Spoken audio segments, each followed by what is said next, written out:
기도하겠습니다. 오늘도 말씀으로 우리가 마땅히 살아가야 될 삶의 길을 지도하시는 아버지 하나님, 주의 음성 듣기를 원합니다. 갈 바를 알지 못하 방황해하는 저희들을 긍휼히 여기시고 부족한 종의 입술을 통해서 하나님의 선하신 뜻 교회와 모든 성도들 알게 하여 주옵소서. 무엇보다도 언제나 우리와 함께 하시고 힘이 되시는 귀하신 주를 말씀 가운데 배웁게 하옵소서. 예수님 이름으로 기도하옵나이다. 아멘. 계속 누가복음의 말씀으로 여러분과 은혜를 나눕니다.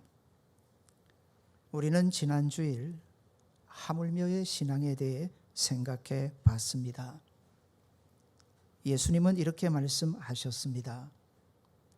악한 부모일지라도 생선을 주지 뱀을 주는 경우는 없다.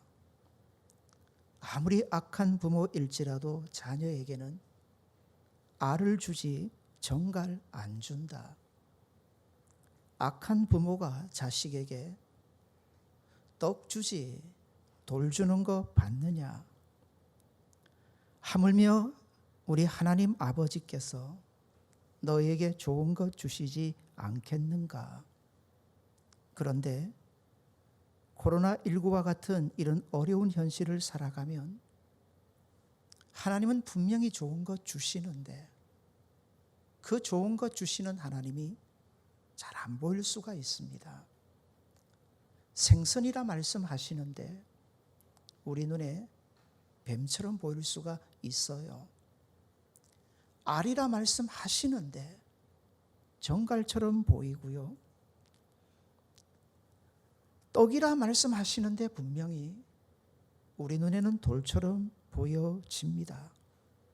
더 나아가서 이런 어려운 시절에 뭐하라 하셨습니까? 앞에 보시면 구하라, 찾으라, 두드리라. 그러면 내가 분명히 들어주겠다. 우리의 도움이 되시겠다고 약속을 하셨어요. 그런데 역시 그래요. 그렇게 기도했음에도 불구하고 상황이 잘 안 바뀌어요. 아니, 때로는 더 나빠질 수도 있습니다. 분명히 생선이다, 알이다, 떡이다 하셨는데 자꾸 내 눈에는 오늘의 모습이 뱀처럼 정갈처럼 돌처럼 충분히 보여질 수 있다는 거죠. 사실 코로나19 이제 1년 정도 됐어요. 코로나19가 오리라 누가 생각이나 했겠어요. 왔어요. 누구는 감기다. 누구는 독감이다. 잠깐 머물다 갈 줄 알았어요. 이렇게 길게 될지 누가 알았습니까? 전문가들은 그래요. 이건 종식이 안 된다. 앞으로 함께 늘 살아가야 될지도 모른다. 많이 지쳤어요.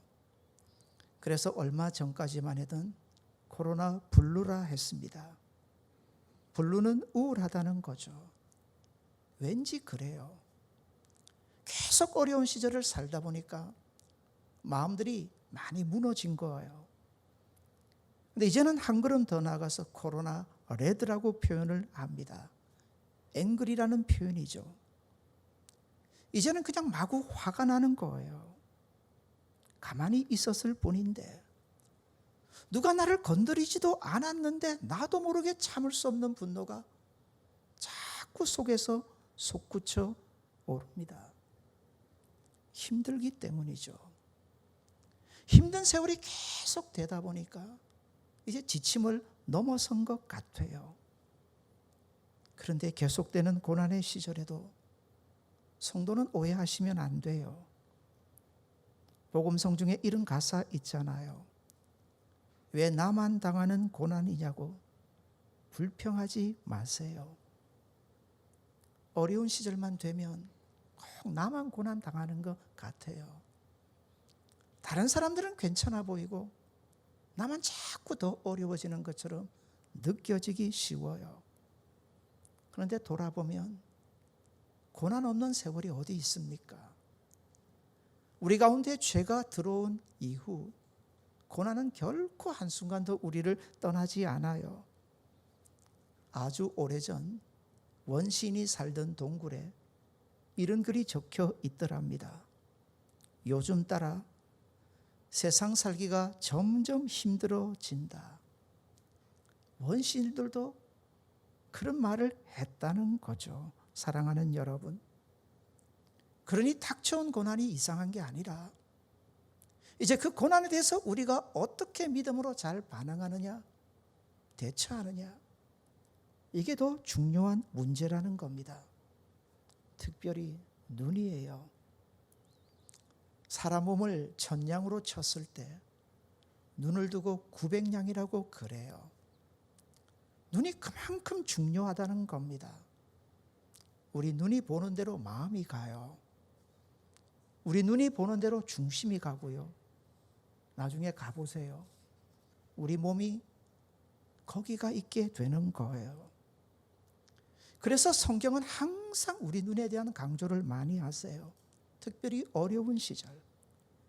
시편 62편 5절에 보면요, 고난 중에 있는 모든 성도들을 향하여 이렇게 말씀하세요. 내 영혼아 잠잠히 하나님만 바라라. 누구에게 눈을 두라고 하세요? 하나님이세요. 하나님이세요. 무릇 나의 소망이 그에게서 나오는 도다. 사실 좋은 시절에는요, 세상에 소망이 가득한 것처럼 보여요. 그게 사실 착각이었어요. 아닌 거예요.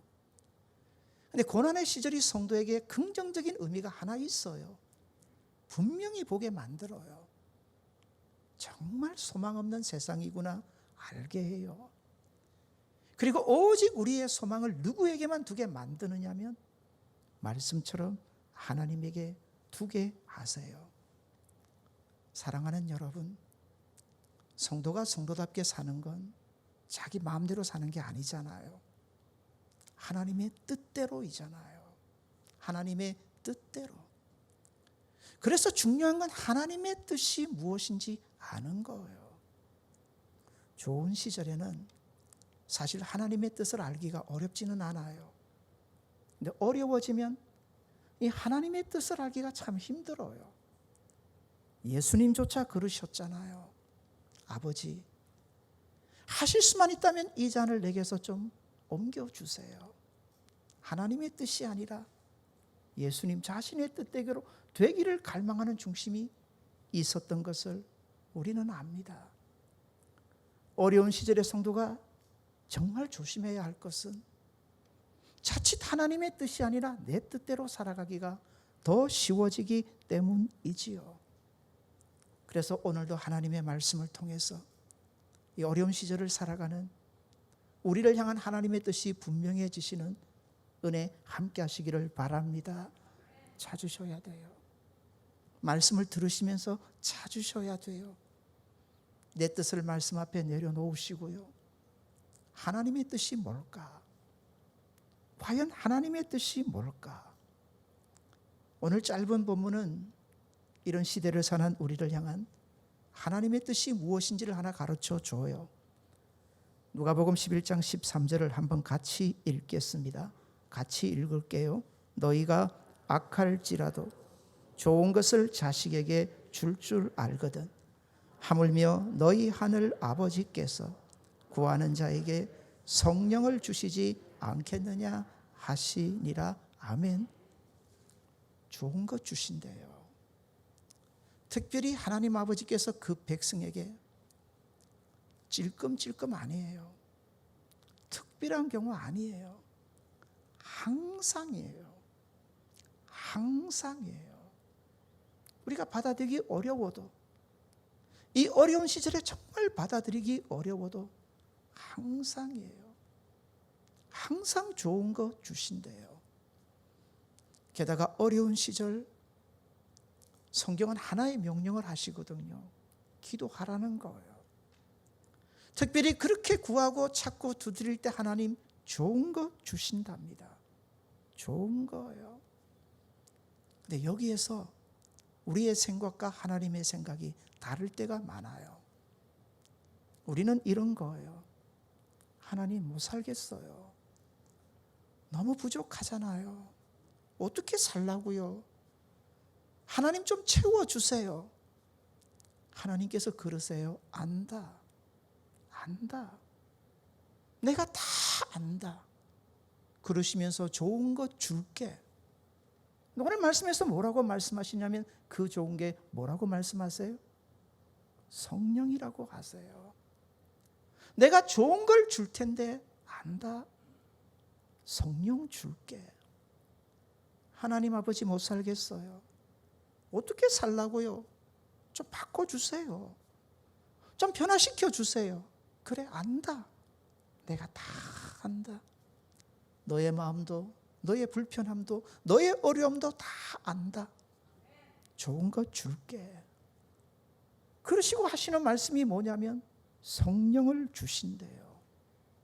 사랑하는 여러분, 성령을 주신다. 이건요, 하나님 자신을 우리에게 주신다는 표현입니다. 다른 게 아니에요. 하나님 자신이세요. 한 번은 예수님께서 제자들에게 이런 말씀을 하세요. 내가 떠나는 것이 너희에게 유익하다. 그렇죠. 그래야 성령이 오시기 때문이라고 말씀하세요. 그런데 또 이어서 제자들이 결코 이해하지 못할 말씀을 하세요. 내가 떠나지만 곧 다시 온다. 제자들이 이해를 못해요. 떠나지만 곧 다시 온다. 이건 여러 가지로 정리가 돼요. 예수님 십자가에 죽으시지만 그러시고 떠나잖아요. 부활하셔서 제자들에게 다시 올 것을 말씀하시는 것도 맞아요. 또 하나는 멀리 보면 다시 온다는 말씀의 의미는 예수님의 재림이세요. 다시 오실 그때를 가르치는 것도 맞아요. 근데 성경 전체적인 의미로 볼 때는 이건 이거예요. 성령을 주신다는 바로 이 표현 속에 함께 하세요. 성령을 주심을 통해서 예수님은 항상 우리와 함께 하실 것을 가르쳐 주시는 거죠. 볼까요? 마태복음의 마지막 장이에요. 예수님의 유언과 같은 장이에요. 떠나세요. 떠나시면서 하시는 말씀이 뭐냐면 성천하시면서요. 볼지어다 내가 세상 끝날까지 너희와 항상 함께 있으리라. 말 됩니까? 지금 떠나시는데, 지금 성천하시는데 분명히 떠나시면서 어찌 너희와 항상 함께 하시겠다 말씀하시는 거예요. 우리는 알아요. 맞아요. 누구를 통했어요? 누구를 통했어요? 성령 하나님을 통해서 이제는 우리와 항상 함께 하실 것을 약속하신 거예요. 예수님이 육신에 갇혀 계셨을 때는 제자들과 늘 함께 하지를 못했어요. 아시잖아요. 육신의 범주에 갇혀 계셨을 때는. 그런데 성령이 오시고 나서는 달라요. 하나님 아버지께서도 놀랍죠. 우리의 구주가 되시는 예수님도 놀랍죠. 그 성령을 통하여 오늘 우리와 늘 함께 하심을 믿으시는 저와 여러분 되시기를 바랍니다. 함께 하세요. 함께 하세요. 이게 좋은 거다. 이게 하나님께서 우리에게 주시는 최고로 좋은 거라고 가르쳐 주시는 거예요. 사랑하는 여러분, 은혜가 되세요. 한 주간 살면서 세상 보니까 많이 불안하지 않으셨어요? 사업하시는 분들 힘들지 않으셨어요? 장사하시는 분들 많이 힘들지 않으셨어요? 여러 모양으로 힘들잖아요. 그런데 하나님의 말씀을 들으시면서 여러분에게 내 안에 잠재했던 불안, 두려움 다 떠나가고요. 세상이 줄 수 없는 담대함과 기쁨과 그런 당당함이 채워지는 은혜 있기를 바랍니다. 성도는 다른 사람이에요. 그리스도인은 다른 사람이에요. 세상과 달라진 사람이에요. 세상과 달라진 모습 중에서 가장 중요한 것 중에 하나가 복의 개념이에요. 예전에는 세상에 이것저것이 우리의 복의 개념이었다면 성도의 최고의 복은 뭔 줄 아세요? 그게 하나님의 함께하심, 동행인 줄 믿으시는 저와 여러분 되시기를 바랍니다. 세상 사람들에게 아무리 말해보세요. 하나님이 당신과 함께하십니다. 그게 뭔데? 반응은 이래요. 근데 그리스도인은 달라요. 성도는 달라요. 아무리 어렵고 힘든 와중에도 하나님이 당신과 함께하십니다 하면 달라요. 거기에서 놀라운 은혜의 역사가 마땅히 일어나게 되는 거죠. 엄청난 어려움의 시절을 겪었던 다윗이 시편 16편에서 이런 고백을 합니다. 내가 여호와를 항상 내 앞에 모심이요 그가 나의 오른쪽에 계심으로 내가 흔들리지 아니하리로다. 이러므로 나의 마음이 기쁘고 나의 영도 즐거워하며 내 육체도 안전히 살리니. 시편 16편은요 다윗이 좋은 시절에 적은 시가 아닙니다. 앞에 보시면 사망을 얘기합니다. 죽음을 얘기합니다. 다윗의 형편이 죽을 것 같은 형편이었어요. 그런데도 기쁨을 얘기해요. 즐거움을 얘기합니다. 내가 안전하다라고 고백을 합니다. 까닭이 뭘까요? 하나님의 동행하심의 축복을 알았기 때문이에요. 하나님이 항상 내 앞에 계신다. 그가 내 오른쪽에 나와 함께 하시기 때문이다. 어린 시절을 돌아봅니다. 제가 어린 시절 살던 집이 동네하고 조금 떨어진 외딴 집이었어요. 사실 학교를 마치고 집에 돌아가면 제일 가기 싫은 길이 그 길입니다. 뭔가 다 나타날 것 같아요. 논두렁으로 이어진 길인데요. 아무 빛도 없어요. 요즘 같으면 핸드폰이나 있어서 빛이나 비추죠. 너무너무 무서워요. 그런데 희한하죠. 참 희한합니다. 똑같은 길인데 부모님 손만 붙잡고 가면 달라요. 그렇게 무섭고 어렵고 힘든 길들이 달라요. 바뀌어요. 얼마나 노래 부르기 좋은 환경입니까? 얼마나 낭만이 넘치는 길입니까? 달라요. 누구만 함께 해도요? 부모님만 함께 해도. 사랑하는 여러분, 어렵고 힘든 인생의 길들 우리가 걷지만 하나님이 저와 여러분의 손잡고 함께 하심을 믿으시기를 바랍니다. 그 약속하시는 거예요. 좋은 것 줄게. 내가 다 한다. 좋은 것 줄게. 그 좋은 것이 누구시라고요? 하나님 자신이세요. 하나님이 우리와 동행하시겠다는 거죠. 성경으로 가봅시다. 하나님과의 동행하면 제일 먼저 생각나는 사람 있죠. 누굽니까? 에녹이잖아요. 우리가 에녹을 볼 때 두 가지가 보여요. 특별한 거죠. 하나는 하나님과 300년 동안 동행했다는 거고요. 또 하나는 에녹의 승천이에요. 죽음을 맛보지 않고 천국에 들어간 사람이죠. 그런데 이 성천은 다 부러워합니다. 나도 죽지 않고 천국 들어가면 얼마나 좋을까? 부럽죠? 안 부러우세요? 이건 다 부러워하세요. 동행은 조금 다른 것 같아요. 하나님과 동행하면 인정을 하겠는데 아니 300년 동안 어떻게 하나님과 동행해? 그건 에녹이야 하는 거야. 우린 자꾸 내 자신을 보잖아요. 연약함을 보는 거죠.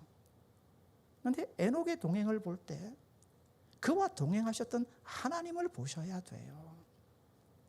하나님이 그 에녹과 그 모든 세월들을 동행해 주셨던 것처럼 오늘도 저와 여러분과 동행해 주신다니 얼마나 이게 복된 일이에요. 성경을 가만히 읽어보면 에녹의 삶의 형편이 녹록하지 않았어요. 당시가 얼마나 죄악이 관영한 시절이었습니까? 녹록하지 않았어요. 하루하루 살기가 벅찼을 거예요. 그런데도 에녹이 그 모든 세월을 넉넉히 이겨갈 수 있었던 능력 하나입니다. 누가 그의 손을 붙잡고 함께해 주셨기 때문일까요? 우리 하나님이 그리해 주셨던 것 믿으시기를 바랍니다. 그 하나님이 여전히 우리와 함께 하시는 거예요. 에녹과의 동행이 왜 정말 복인지는 성경을 조금 넓게 살펴보면 더 알아요.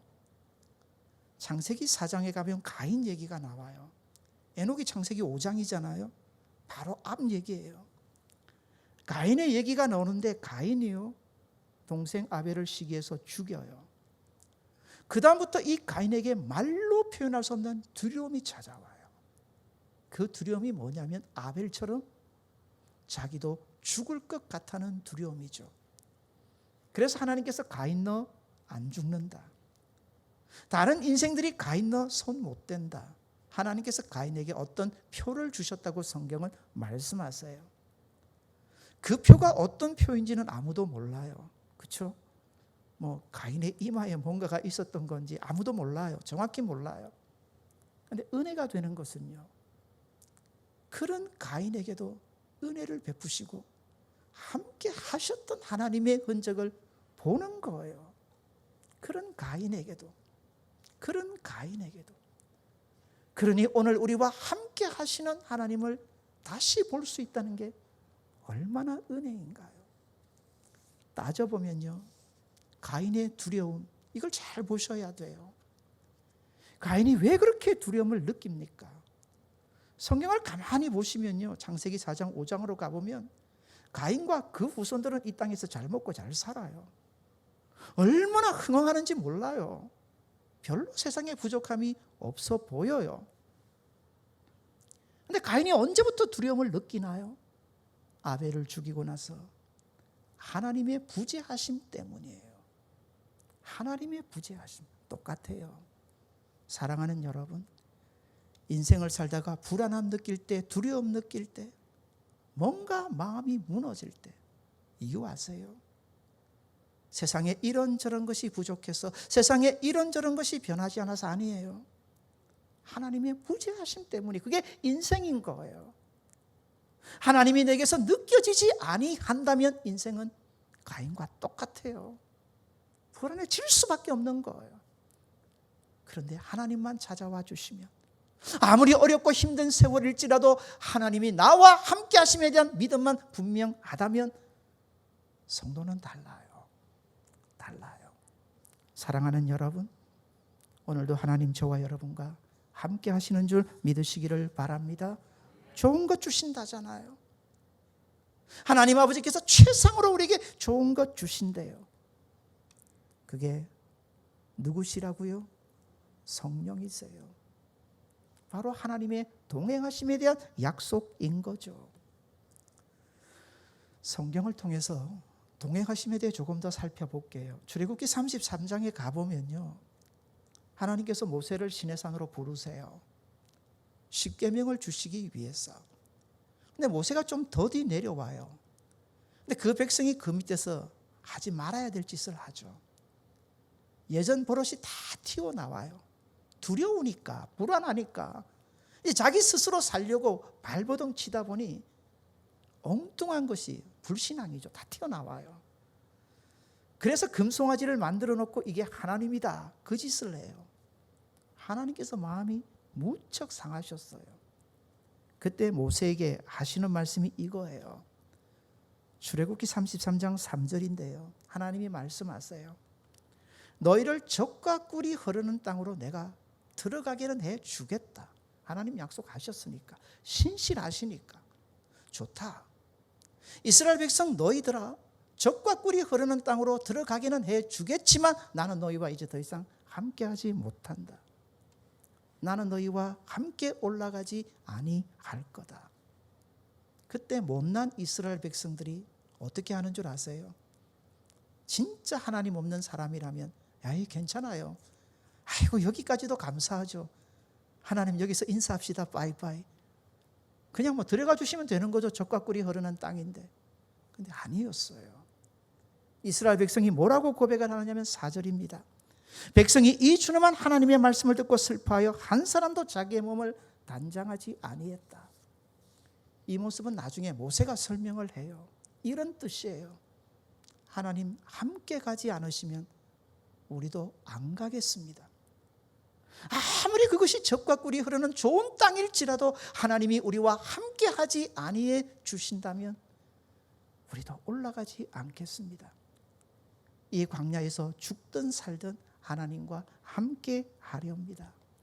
아세요? 이게 하나님의 백성들의 모습이에요. 아무리 못나고 부족해도요, 하나님의 백성은 알아요. 하나님의 함께 하심의 은혜와 축복이 무엇인지를.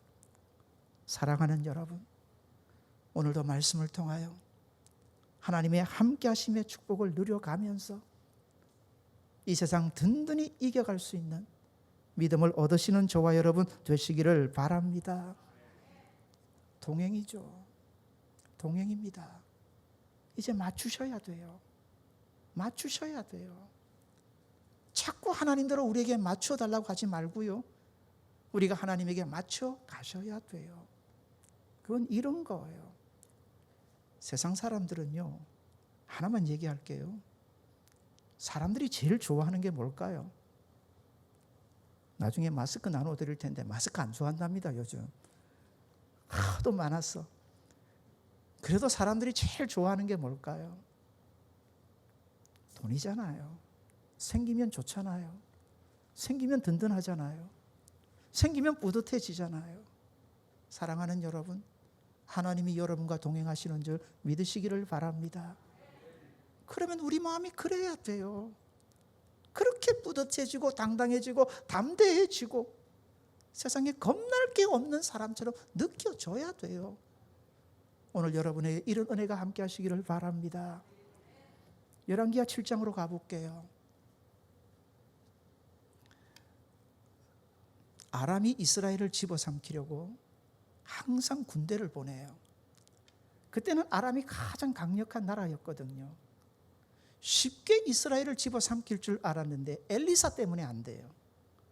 하나님께서 엘리사에게 모든 지혜를 다 줘버리시는데 아무리 아람 왕이 밀실에서 계획을 할지라도 그걸 하나님이 다 아시잖아요.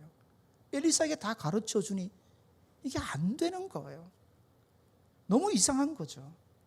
그래서 아람 왕이 도대체 무슨 까닭인가 했을 때 신하가 그래요.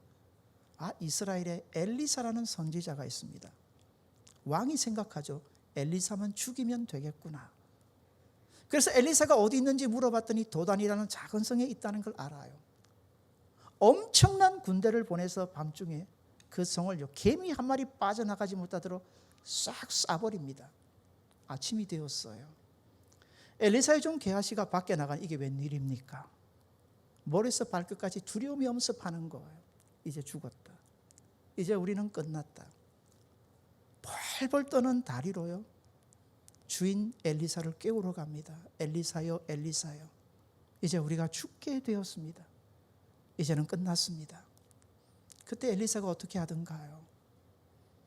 엘리사는 마땅히 보는 걸 게하시는 못 보는 거잖아요. 그래서 기도를 해요. 하나님, 내가 지금 보는 것을 내 종도 보게 하여 주옵소서. 눈이 열려요. 눈이 열려요. 별세계가 펼쳐져 있어요.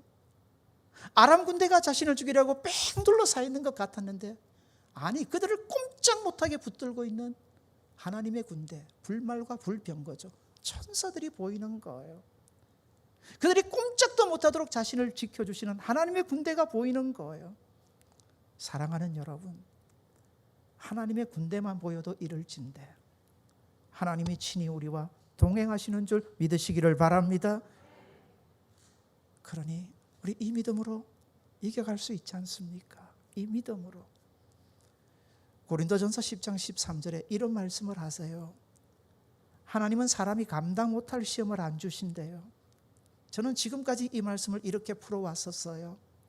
그렇지, 하나님 나를 너무 잘 아시지.